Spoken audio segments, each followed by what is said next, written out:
ಡಿ.ಕೆ. ಶಿವಕುಮಾರ್ ಅವರ ಸಚಿವ ಸಂಪುಟ ವಿಸ್ತರಣೆಗೊಂಡಿದ್ದು ಒಂದು ಸ್ಥಾನ ಮಾತ್ರ ಖಾಲಿ ಉಳ್ಕೊಂಡಿದೆ. ಸದ್ಯಕ್ಕೆ ಒಬ್ಬ ಮಹಿಳೆಯೂ ಸಚಿವ ಸಂಪುಟದಲ್ಲಿ ಇಲ್ಲ. ಖಾಲಿ ಇರುವ ಒಂದು ಸ್ಥಾನಕ್ಕೆ ಒಬ್ಬ ಮಹಿಳೆ ಬರ್ತಾರೆ ಅಂತ ಅರ್ಥ. ಸಿದ್ದರಾಮಯ್ಯನವರು ಉಮಾಶ್ರೀ ಅವರ ಹೆಸರನ್ನು ಹೇಳ್ತಾ ಇದ್ದಾರಂತೆ. ಪ್ರಶಾಂತ್, ಸಿದ್ದರಾಮಯ್ಯನವರ ಈ ಅಸಮಾಧಾನ ಇನ್ನು ಮುಂದಿನ ದಿನಗಳಲ್ಲಿ ಏನು ಸ್ವರೂಪಕ್ಕೆ ಹೋಗುತ್ತೆ? ಅಸಮಾಧಾನದ ಮುಂದಿನ ಹಾದಿ ಏನು ಅನ್ನೋದ್ರ ಮೇಲೆ ಇದೆಲ್ಲವೂ ಅವಲಂಬಿತವಾಗಿದೆ. ಓಕೆ ನೋಡಿ, ಒಂದು ಬೈ ಡಿಫಾಲ್ಟ್ ಅಜಿತ್, ಸಿದ್ದರಾಮಯ್ಯನವರು ಮುಖ್ಯಮಂತ್ರಿ ಅಭ್ಯರ್ಥಿಯಾದಾಗ ಯಾವ ಪ್ರಮಾಣದಲ್ಲಿ ಕುರುಬರು ವೋಟ್ ಮಾಡ್ತಿದ್ರು ಆ ಪ್ರಮಾಣದಲ್ಲಿ ಡಿ.ಕೆ. ಶಿವಕುಮಾರ್ ಮುಖ್ಯಮಂತ್ರಿ ಆದಾಗ ಬರಲ್ಲ. ಇದು ನೀವು ಡಿ.ಕೆ. ಶಿವಕುಮಾರ್ ಕೂಡ ಇದನ್ನು ಫ್ಯಾಕ್ಟರ್ ಇನ್ ಮಾಡಿಯೇ ಅವರನ್ನು ಹೈಕಮಾಂಡ್ ಮುಖ್ಯಮಂತ್ರಿ ಮಾಡಿರುತ್ತೆ. ಡಿ.ಕೆ. ಶಿವಕುಮಾರ್ ಕೂಡ ಮುಖ್ಯಮಂತ್ರಿ ಆಗಿರುತ್ತೆ.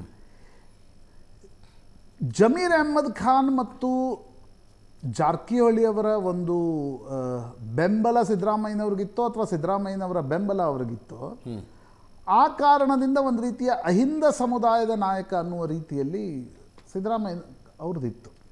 ಬಟ್ ಅನೇಕ ಬಾರಿ ಏನಾಗುತ್ತೆ ಜಿತ್, ಮುಖ್ಯಮಂತ್ರಿ ಆಗಿ ಇಳಿದ ನಂತರ ಅವ್ರವ್ರ ಜಾತೀಯ ಓಟ್ಗಳು ಮಾತ್ರ ಅವ್ರ ಜೊತೆಗೆ ಬರ್ತವೆ. ನೀವು 2013ರಿಂದ 18 ಸ್ಟಡಿ ಮಾಡಿ.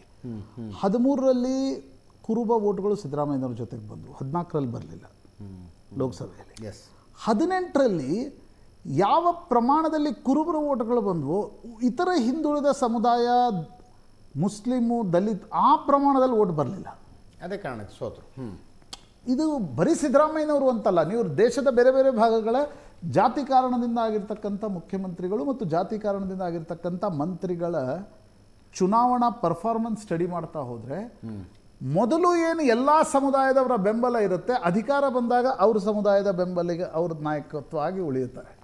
What happen with Lalu Prasad Yadav and Mulayam Singh Yadav. Correct. ಈಗಲೂ ಯಾಕೆ ಅನುಭವಿಸ್ತಾ ಇದ್ದಾರೆ ಅವರು? ಬರೀ ಯಾದವರ ಪಕ್ಷ ಉಳ್ಕೊಂಡು. ಸಿದ್ದರಾಮಯ್ಯನವರು ನನಗನ್ಸುತ್ತೆ ಈಗ 2028ರಲ್ಲಿ ಕುರುಬ ಸಮುದಾಯದ ಓಟ್ಗಳು ನಿಶ್ಚಿತವಾಗಿ ಏನು 80%, 90% ಕಾಂಗ್ರೆಸ್ಸಿಗೆ ಬರ್ತಿತ್ವೋ ಬರಲಿಕ್ಕಿಲ್ಲ. ಬಟ್ ಸಿದ್ದರಾಮಯ್ಯನವರು ಯಾವ ರೀತಿಯಲ್ಲಿ ಮುಂದಿನ 2 ವರ್ಷಗಳ ಕಾಲ ಇರ್ತಾರೆ ಅನ್ನೋದು ಕಾಂಗ್ರೆಸ್ಗೆ ಒಂದು ರೀತಿ ಇಟ್ಸ್ ಅ ವೆರಿ ಇಂಪಾರ್ಟೆಂಟ್. ಯಾಕಂದರೆ ಡಿ.ಕೆ. ಶಿವಕುಮಾರ್ ಅವ್ರ ಫಸ್ಟ್ ಇಲೆಕ್ಷನ್ ಏನು 28ರಲ್ಲಿ ಬರುತ್ತೆ,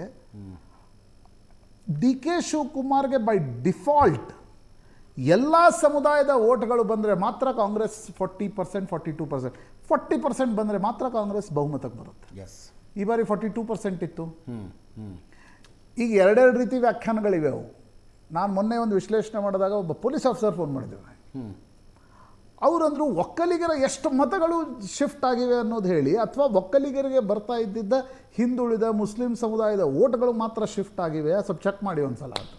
ಓಕೆ, ಯಾಕಂದ್ರೆ ಹಾಗೆ ಕನಿಸ್ತು ಅವ್ರಿಗೆ? ಅಲ್ಲ, ಅವ್ರು ಅಂದಿದ್ದು ನಾವು JDSನಿಂದ ಒಕ್ಕಲಿಗರ ಓಟ್ಗಳು ಶಿಫ್ಟ್ ಆಗ್ತೀವಿ ಅಂತೀವಿ, ಅಷ್ಟು ಶಿಫ್ಟ್ ಆಗಿಲ್ಲ.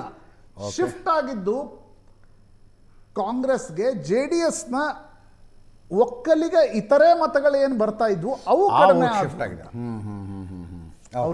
ಎಸ್, ಮಾರುತೇಶ್ ಜಾಯ್ನ್ ಆಗಿದ್ದಾರೆ ನಮ್ಮ ಜೊತೆಗೆ.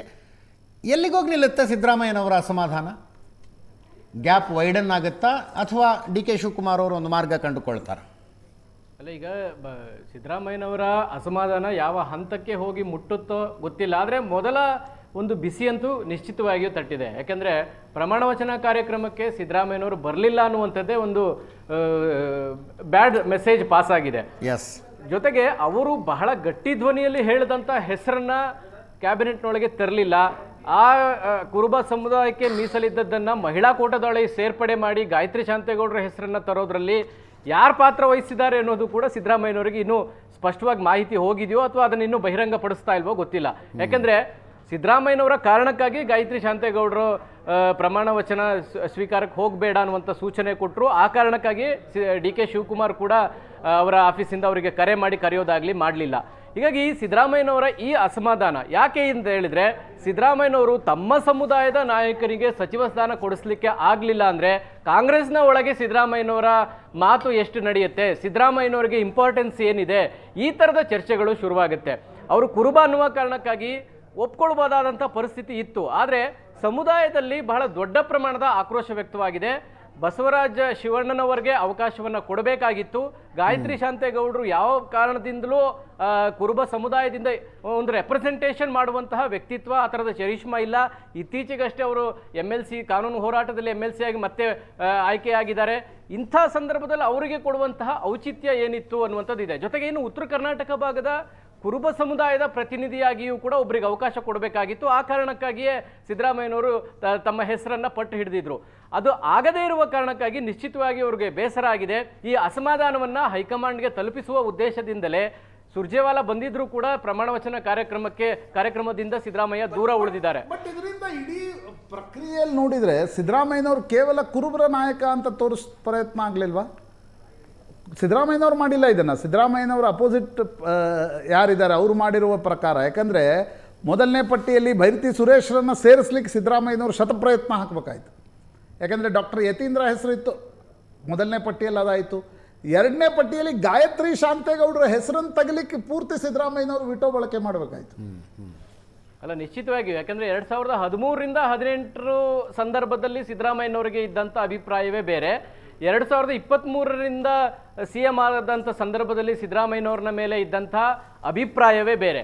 ಅದು ಆಯಕಟ್ಟಿನ ಹುದ್ದೆಗಳಲ್ಲೇ ಆಗಿರುವಂಥ ನೇಮಕಾತಿಗಳಿರ್ಬೋದು, ಅವರು ಪ್ರಯತ್ನಗಳನ್ನು ಮಾಡಿ ಕ್ಯಾಬಿನೆಟ್ಗೆ ತರುವಂಥ ವಿಚಾರದಲ್ಲಿ ಅವರ ನಡವಳಿಕೆಗಳಾಗಿರ್ಬೋದು, ಅದೆಲ್ಲವೂ ಕೂಡ ಸಮುದಾಯಕ್ಕೆ ಮಾತ್ರ ಸೀಮಿತ ಅನ್ನುವ ರೀತಿಯಲ್ಲಿ ಅದು ಬಿಂಬಿತ ಆಗಿರೋದು ಕೂಡ ಅಷ್ಟೇ ಸತ್ಯ.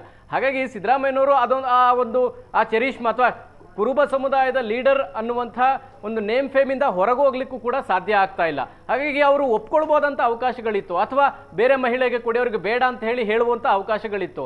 ಆದರೆ ಅದು ಹೇಳುವಂಥ ಪರಿಸ್ಥಿತಿಯಲ್ಲಿ ಇಲ್ಲ. ಯಾಕೆಂದರೆ ಅವ್ರಿಗಾಗಲೇ ಅವ್ರು ಪ್ರಾಮಿಸ್ ಮಾಡಿದ್ದಾರೆ, ಯಾವುದೇ ಕಾರಣಕ್ಕೂ ನಿಮ್ಮ ಹೆಸರು ಇಲ್ಲದೆ ಇರೋ ಥರ ನಾನು ಮಾಡೋದಿಲ್ಲ, ಖಂಡಿತವಾಗಿಯೂ ಮಾಡ್ತೀನಿ ಅಂತೇಳಿ ಪ್ರಾಮಿಸ್ ಮಾಡಿದರು.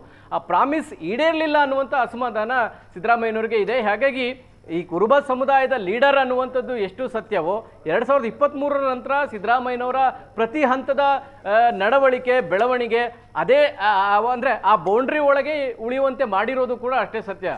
ಬಟ್ ಮಾರುತೇಶ್, ನಂಗೊಂದು ಕುತೂಹಲ ಅನಿಸಿದ್ದು, ಇದು ಕ್ಯಾರಮ್ ಬೋರ್ಡ್ನಲ್ಲಿ ಎಲ್ಲೋ ಬೇರೆ ಕಡೆ ಈ ಗಾಯತ್ರಿ ಶಾಂತೇಗೌಡರ ಹೆಸರು ಬಂದಿದ್ದೆ ಕ್ವೀನ್ ಇಲ್ಲೆಲ್ಲೋ ಬೇರೆ ಕಡೆ ಹಾಕೋದಿದೆ.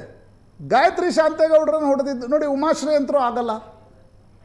ಉಮಾಶ್ರೀ ವಿಧಾನ ಪರಿಷತ್ತಲ್ಲಿದ್ದಾರೆ. By very simple calculation, Yathindra ಸಭಾನಾಯಕರು ಉಮಾಶ್ರೀ ಸಭಾನಾಯಕರು ಅನ್ನೋ ಪ್ರಶ್ನೆ ಬಂದೇ ಬರುತ್ತಲ್ಲಿ. ಯಾರು ವಿಧಾನ ಪರಿಷತ್ನಿಂದ ಬರ್ತಾರೆ? ಅಲ್ಲಿ ಬಸವರಾಜ್ ಶಿವಣ್ಣವರಂತರೂ ಆಗೋ ಪ್ರಶ್ನೆ ಇಲ್ಲ. ಶಿವಣ್ಣವರಿಗೆ ಸಿದ್ದರಾಮಯ್ಯನವರು ಪ್ರಾಮಿಸ್ ಮಾಡಿಬಿಟ್ಟಿದ್ರು ಮಂತ್ರಿ ಮಾಡ್ತೀನಿ ಅಂತ. ಇದು ಕೊನೆ ಎಲ್ಲಿ ಹೋಗಿ ಹೊಡಿಯುತ್ತಿದ್ದು, ಎಲ್ಲಿ ಬಂದು ನಿಲ್ಲುತ್ತೆ, ಅದು ಕುತೂಹಲ. ಅಲ್ಲಿ ಇರೋದು ರಾಜಕಾರಣ. ಈಗ ಈ ಸಮಸ್ಯೆಯನ್ನು ಬಗೆಹರಿಸುವಂಥದ್ದೇ ಈಗ ದೊಡ್ಡ ಸವಾಲಾಗಿದೆ. ಯಾಕೆಂದರೆ DK ಶಿವಕುಮಾರ್ ಕೂಡ ಗಾಯತ್ರಿ ಶಾಂತೇಗೌಡರ ಹೆಸರನ್ನು ಪ್ರಪೋಸ್ ಮಾಡಿರಲಿಲ್ಲ, ಸಿದ್ದರಾಮಯ್ಯನವರು ಕೂಡ ಪ್ರಪೋಸ್ ಮಾಡಲಿಲ್ಲ.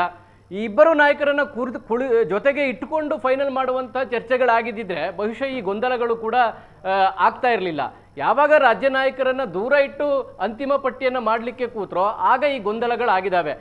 ಕೊನೆ ಪಕ್ಷ ನಾವು ಇವರದನ್ನ ಮಾಡ್ತಾ ಇದ್ದೀವಿ, ನಿಮ್ಮ ಸಹಮತ ಇದೆಯಾ ಅಂತಲೂ ಕೂಡ ಬಹುಶಃ CM ಮಾಜಿ CMಗೆ ಕೇಳಿರ್ಲಿಕ್ಕಿಲ್ಲ. ಆ ರೀತಿ ಕೇಳಿದ್ದಿದ್ದೀರಾ ಮಂಕಳ ವೈದ್ಯ ಹೆಸರು ತೆಗೆದುಹಾಕಿ SS ಮಲ್ಲಿಕಾರ್ಜುನ ಹೆಸರು ಬರ್ತಾ ಇರಲಿಲ್ಲ.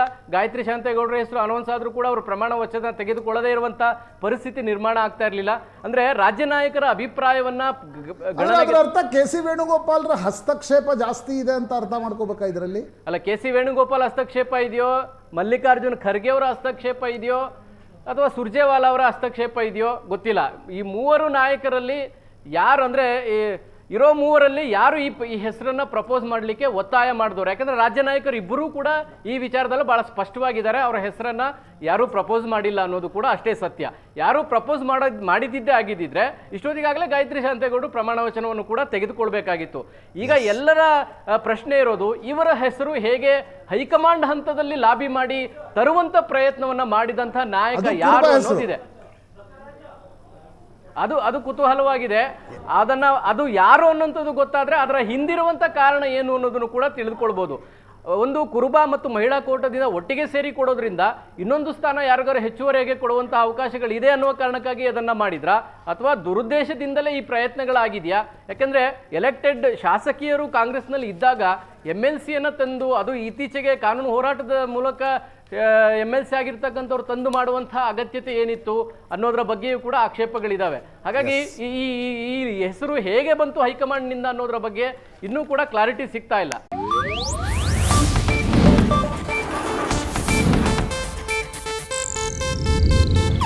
ಇದು ಏಷ್ಯಾನೆಟ್ ನ್ಯೂಸ್ ನೆಟ್ವರ್ಕ್ ಪ್ರಸ್ತುತಿ.